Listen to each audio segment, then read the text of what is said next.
Well, howdy, partner.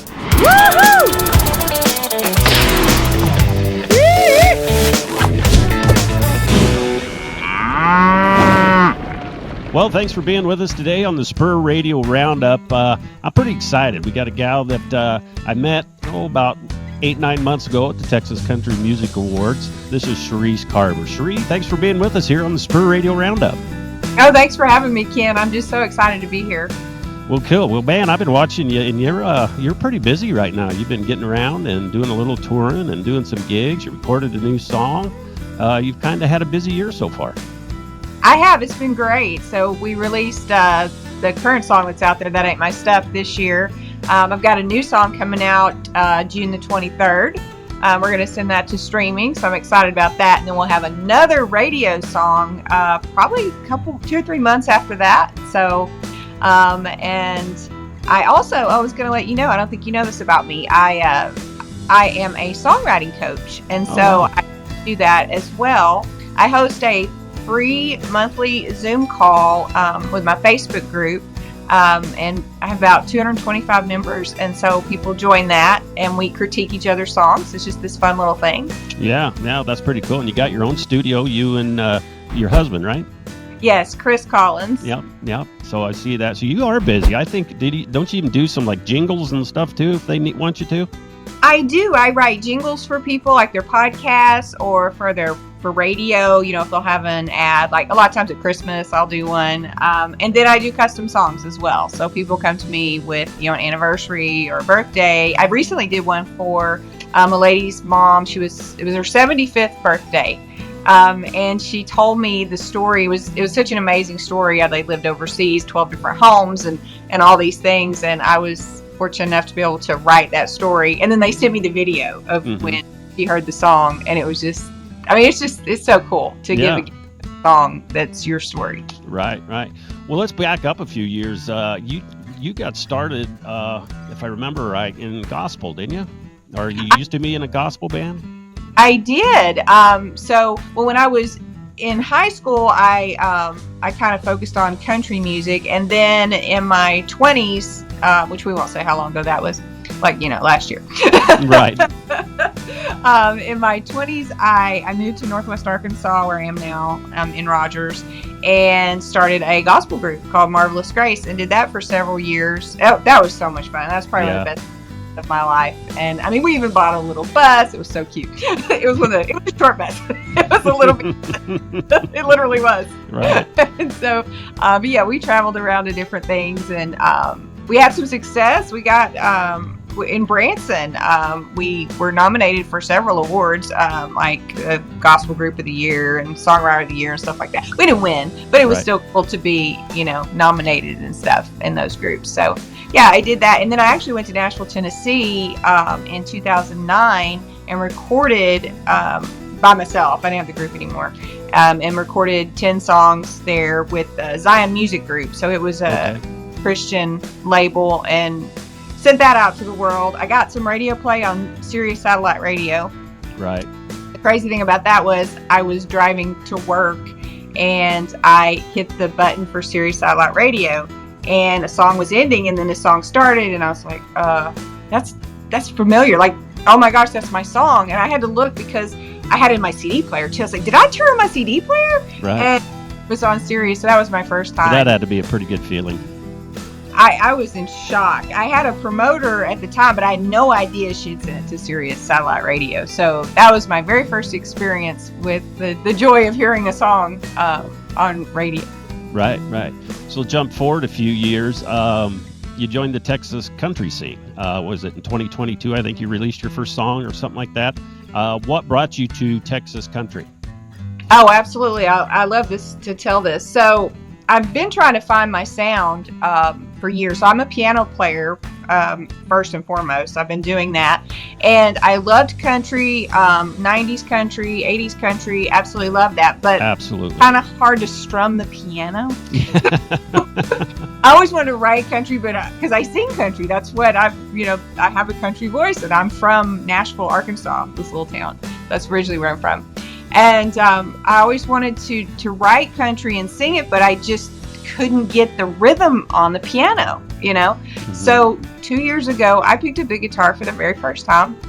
And I had guitars. I always wanted to learn, but I just never had. And I was like, you know what? It's now or never. Like, I'm going to do this thing. And I picked it up, and I was terrible. I was absolutely terrible. Obviously, you haven't heard me play. And I'm not saying I'm a lot better now, but I think I'm a little better. But yeah, I started doing that. I took some lessons because I didn't know anything. Chris plays guitar, so that was good. Yeah. So he showed me 4 chords, and I sat down, and most songs take a lot longer than this, but I wasn't writing a song per se. I was just goofing off, He went to take a shower, and he came out, and I had written Get Back Home. And I was like, he's like, what is that? And I said, oh, I'm just making up like stuff, like just playing with the chord progression and the chords you gave me. And he's like, no, there's something to that. And we had this big long thing forever. I kept saying it's not a song. And he's like, no, it's a song. And so we go through this thing, and I wasn't going to record it or anything. He's like, let's just record it. And I'm so, okay, so record it. And I definitely wasn't going to let anybody hear it. I wasn't going to release it. And got talked into releasing it. And so I did. So that was the very first song that went to Texas country because it fit the Red Dirt genre, and it fit my voice and the way that I write. So that's how I ended up in Red Dirt. Honestly, it was picking up the guitar and finally playing the music that had always been inside me that I could not articulate on the piano. Sure. Well, that's pretty cool. It's been exciting. I mean, I felt like I'm starting a little bit later in life to just find where I belong. Yeah, and then I think your next song, Guitars, Guns, and Bibles, came out. Is that right? After that? It did. You sent that one to me, and that, I don't know. That's a good song. I like that. That's one of my favorites. Thank you so much. Okay, I've got to tell you, I was completely shocked. That thing made it to like number 51 on the country music chart. I mean, completely blown away because I wasn't expecting that. And then the video we did, I don't know if you got to see the video. Yeah, I've watched it several times. Yeah, and that was fun. That was done in 5 hours, and we put that together in a few days of just, hey, here's some people. Some of them I just met for the first time. There was a couple I'd never met, and I had a friend that had a farm, and I called a friend that's kind of, he's like a kid, he's like a son to me. He's friends with my son, and it just, he has a camera, but he didn't know what he was doing, and we're just like, okay, guys, in like 3 days, everybody's available. We're meeting on the farm, and we go to my friend's farm, and she was so great. She had written out, like, she had the lyrics, and she had written out where we could go and what we could do. And it was just amazing because she just said, go do this and go here. And I was like, this is great, to have someone direct me. And we had a blast. It was right. So, at the very end, when you hear us laughing, that was so real because the guy that was playing, he was playing on a bucket. He was playing the drums on a bucket. And right in the song, the drum, it flipped, and it just started going and going and going, and we just all died laughing. It was a drumstick. Yeah, I was like, what's the word? Drumstick. Yeah. Well, that's cool. And then you came out with the latest song that you have now, another great song, and That Ain't My Stuff. Talk to us how you came up with that, and you wrote it, correct? I did. I write all of our songs or co-write. I've got one coming out. It's my first co-write, but yes, I'm always writing on our songs. So the way that song came about, that was, that dream state that you're in when you're waking up or going to sleep.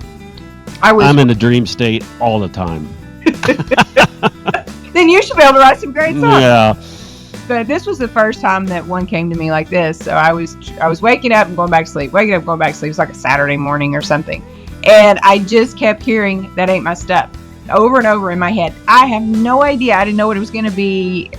Didn't understand what was going on. All I know is, and this never happens, but I got up and I walked through. Chris was in the kitchen, and I literally said, don't talk to me. Like, don't say anything. And I never say that, but I was like, I'm writing a song and I can't, I can't talk. So I go get coffee, and then I write a lot in here in this room. This is kind of my little music writing room. Sure. And I just started writing the song. No idea what it's going to be about. And sometimes that's what happens. It'll be sometimes it's the hook. Sometimes it's a melody. Sometimes it's just a little riff.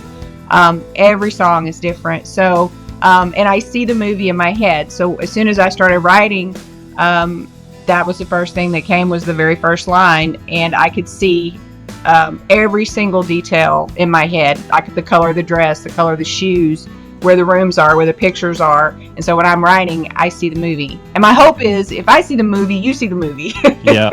So, Well, let's get to let's try something here. Let's see if we can get people to know you a little better. I'm going to do some rapid questions at you. Are you ready?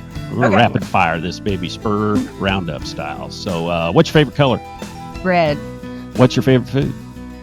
Steak. What's your who's your favorite artist? Reba McEntire. Tomato or tomato? Tomato. There you go. Honey mustard or regular mustard? Honey mustard. Hamburgers or hot dogs? Hamburgers. All right.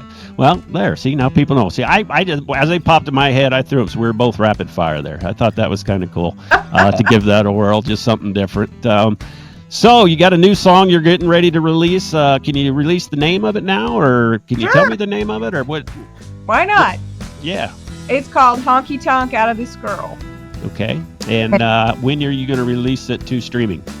6/23, so June the 23rd. Okay. And it's only going to be on streaming? You're not going to release it to radio? You know, I'm going to start with streaming, and okay. I'm never going to say no, you know. That's right, because you'll have to send it to me, and then we'll see. That'd be great. And if, you know, people like it, and they're like, oh, we want to hear it on radio, then, you know, far be it from me to not, you know, do what y'all want me to do. Absolutely. Well, we've been visiting with Cherise Carver. Why don't you let everybody know where can they go? Where can they find out more about you? Your website, social media. Give us all the good stuff. Absolutely. So everything on social media is the same. It's Cherise Carver Music. And it's CHERISE for those that don't know. I think of like Cher. Think of, you know, famous Cher and add ISE. So that's the easy way to remember it.